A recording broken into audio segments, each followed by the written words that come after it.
Hello, thank you for joining us for Minutes for Glory.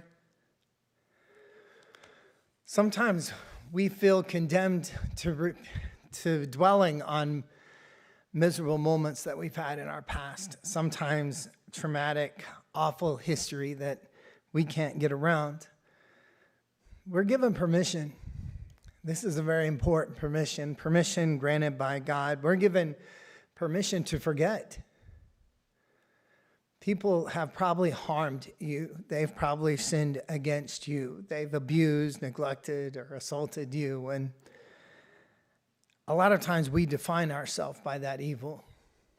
I want to give you permission today to forget. Paul said in Philippians chapter 3, verse 12, "Not that I've already obtained it or have already become perfect, but I press on, in order that I may be laid hold of that for which I was laid hold of by Jesus Christ.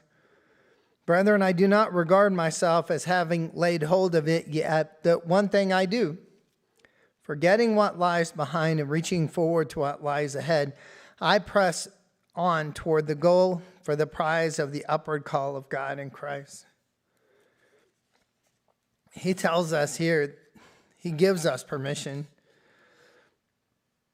to forget.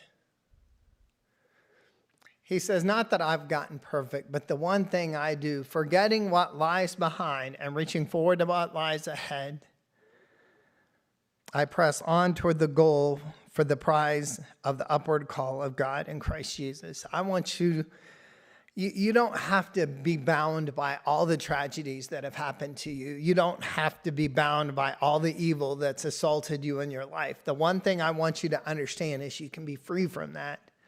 Paul said, forgetting what lies behind and reaching forward to what lies ahead. Paul gave definition of what to even think about. Later on in verse 8 of Philippians chapter 4, he says, "Finally, brethren, whatsoever is true, whatsoever is honorable, whatsoever is right, whatsoever is pure, whatsoever is lovely, whatsoever is of good repute, if there is anything excellent, if there is anything worthy of praise, let your mind dwell on these things." Paul tells us we can let things go into the past. He says, forgetting what lies behind and reaching forward to what lies ahead. But he also tells us about things to think about.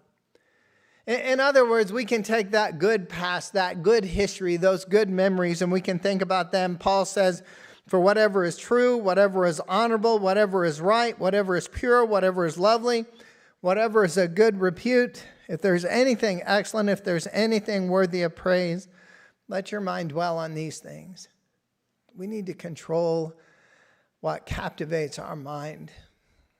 We need to forget those awful things and reach forward to beautiful things. And those beautiful memories, those wonderful memories, those good memories, hang on to those and think about those, dwell on those things. Thank you for joining us for Minutes for Glory. Have a good day and God bless. Bye-bye.